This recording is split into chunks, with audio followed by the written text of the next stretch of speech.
লম্বা পথ পাড়ি দিয়ে যুক্তরাষ্ট্রে পৌঁছেছে টাইগাররা, পৌঁছেই ঝড়ের কবলে নাজমুল শান্তরা।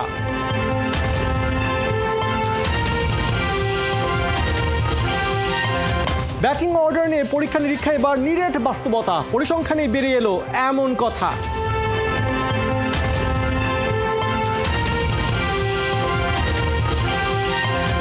সাইফুদ্দিন মিরাজকে 17 জনের বহরে না দেখে অবাক খালেদ মাহমুদ সুজন। বাংলাদেশ দলের শক্তি বাড়ত যদি থাকতেন এই দুজন।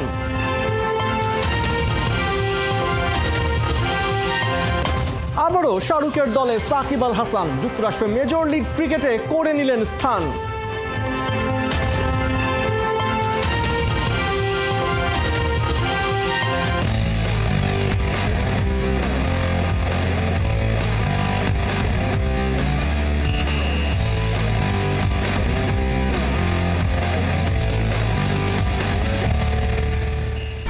এক দুই তিন ঢাকায় জমি জিতে নিন 100% ক্যাশব্যাক সহ 20 কোটি টাকার পুরস্কার।